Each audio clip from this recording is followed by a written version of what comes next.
قدرت خود ان کے اوپر لعنت پڑے گی. آپ کو کچھ کرنے کی ضرورت نہیں ہے. آج ان کی ایک ایسی تربیت کر دینا ہے, ایک ایسی ایجوکیٹ کر دینا ہے کہ زمانے میں نذیر بن جائے.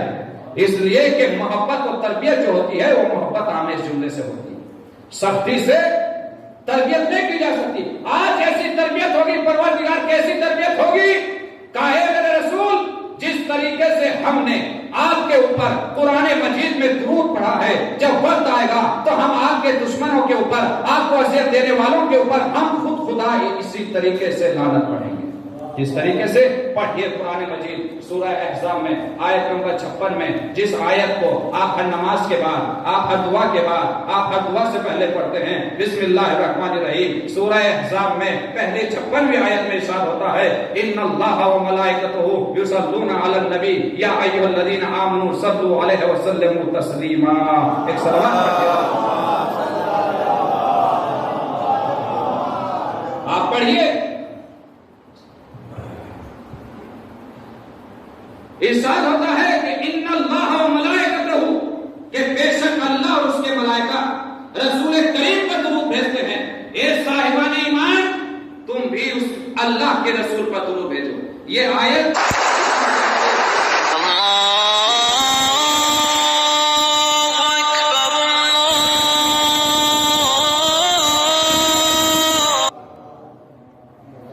یہ ہے سورہ احزاب کی 56ویں آیت.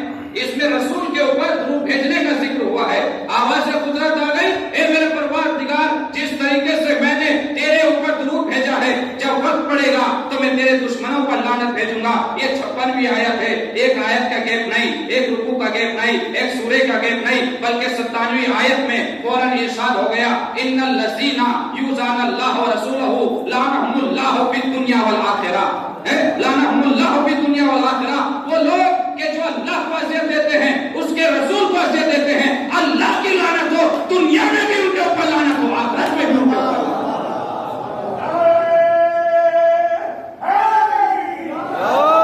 ایسا فرمائیے, میں جہاں کہیں تم ایسا فرماتے رہیے, انشاءاللہ میرے ساتھ جڑ کے رہیے گا. ایک منزل معراج پر لے کے جانا ہے آپ حضرات کو, اور موضوع محبت اور آخر تک محبت ہی چلتی رہے گی. اس لیے کہ سماج میں اگر ہر چیز ہے, اگر کسی چیز کی کمی ہے تو وہ ہے محبت. لیکن سماج جانتا نہیں ہے کہ بغیر محبت کے ساری کائنات پھیکی ہے. اس لیے اس کائنات کا وجود بھی محبت کے اوپر ہے اور دین کا وجود بھی محبت کے اوپر ہے. آپ ملاحظہ فرمائیے, پہلے 56ویں آیت میں درود کا ذکر ہوا, 57ویں آیت میں فوراً لعن و طعن کا ذکر ہو گیا. ایک آیت کا گیپ نہیں, ایک رکوع کا گیپ نہیں, ایک سورے کا گیپ نہیں, ایک منٹ کا گیپ نہیں. جہاں پر درود والی آیت ختم ہو گئی, فوراً لعن و طعن والی آیت نازل ہو کر کے بتایا اب قرآن مجید کی روشنی میں اصغر وائس یہ جملہ کہنے میں حق پر جانب ہے کہ درود اس وقت تک مکمل نہیں ہو سکتا جب تک درود کے فوراً بعد لعنت نہ بھیجی جائے.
قرآن کے اوپر عمل کرنا ہمارا فریضہ اولی ہے.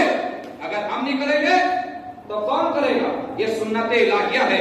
یہ ہے سارے محترم, آپ ملاحظہ فرمائیے, یہ تولا اور تبرہ اس کے معنی اور مطلب کو سمجھیے.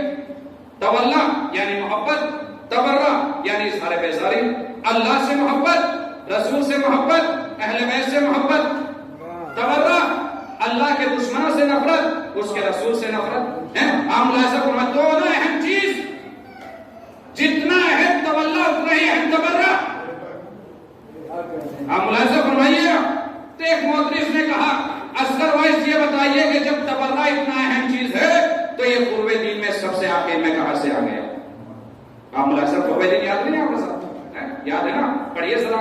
نماز، روزہ، حج، زکات، خمس، جہاد، اور پھر کیا ہے؟ نیکی کی ہدایت کرنا، برائی سے روکنا. 9ویں نمبر پہ کیا ہے؟ تولا. اور 10ویں نمبر پر کیا ہے؟ تبرہ. تو جب یہ تبرہ اتنی اہم چیز ہے تو یہ قرب دین میں سب سے آخر میں کیوں رکھا گیا؟ آپ بتائیے.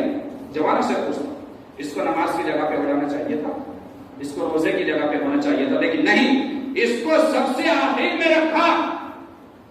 تو محدث کہتا ہے کہ جب اتنی اہم چیز ہے تو سب سے پہلے ہونا چاہیے تھا.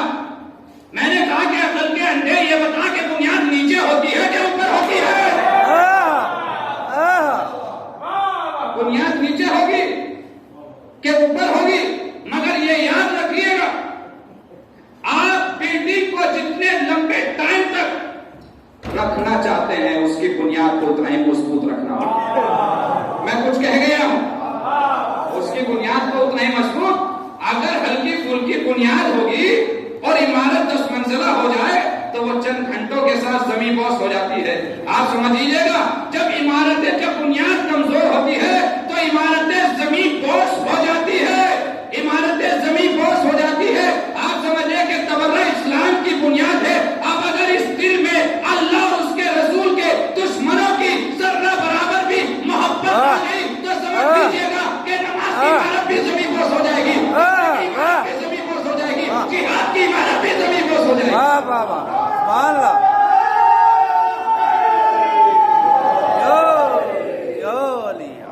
ایک ایک عمارت اگر آپ چاہتے ہیں کہ ہماری ان عبادتوں کو زنگ نہ لگے تو ہمیں اللہ رسول اور اہل بیت سے محبت دل میں رکھنا ہوگی، اور ساتھ ہی ساتھ ان کے دشمنوں سے اظہار بیزاری. اور یہ نہیں اتنا اہم چیز ہے. ایک جملہ عرض کروں کتنا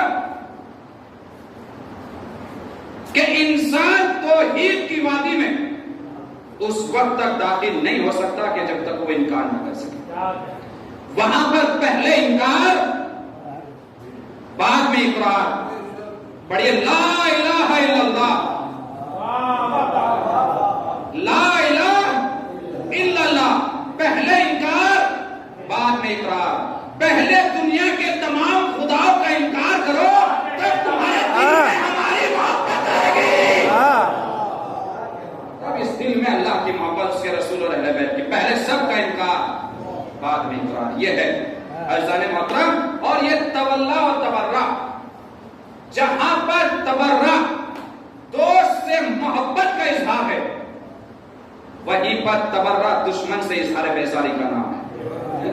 یہ جو جلوس ہم سڑکوں پر نکالتے ہیں یکم محرم سے لے کر کے 8 ربیع الاول تک، اس کا مطلب کیا ہے؟ یہ جو پارٹیاں جو جلوس نکالتی ہیں، یہ کون سی پارٹی جلوس نکالتی ہیں؟ میں آپ سے پوچھ رہا ہوں، آپ بتائیے. آپ الیکشن میں اٹھتے ہیں، پردھان ہارتے ہیں، پردھان جیتتے ہیں، ایم ایل اے بنتے ہیں، ایم ایل اے ہارتے ہیں، لیکن سڑک پر کون آتا ہے؟ جلوس اس کے نکلتے ہیں جو جیتتا ہے. جو ہارتا ہے وہ گھر میں بیٹھا رہتا ہے. ہم یہ جلوس سڑکوں پہ نہیں نکالتے، بلکہ دنیا کو بتاتے ہیں کہ دستے نینوا میں سر کاٹنے والا نہیں، سر کٹانے والا جیتا ہے.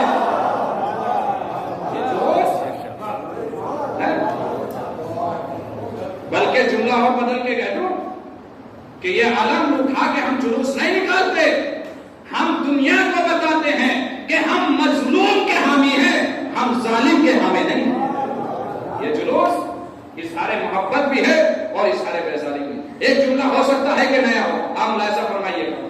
یہ جو ہم تعزیہ لے کے چلتے ہیں جوانوں، اور یہ علم عباس لے کر کے ہم چلتے ہیں جس میں وفادار کے کٹے ہوئے بازوں کی نشانی ہے، اس کو لے کر کے چلتے ہیں. اس کا مطلب کیا ہے؟ علم اٹھانا آسان نہیں ہے جوانوں، علم اٹھانا بڑا مشکل ہے. جملہ آپ کی سماعت پر فخر کر کے آگے بڑھ جاتا ہوں کہ یہ علم جو ہم لے کے چلتے ہیں گویا یہ ایک بیعت ہے رسالت مآب کے ہاتھ، یہ ایک بیعت ہے حسین کے ہاتھ پر، علی کے ہاتھ پر، یہ تجدید بیعت ہے۔ یہ ہم علم اٹھا کے رسالت مآب کو کہتے ہیں، یا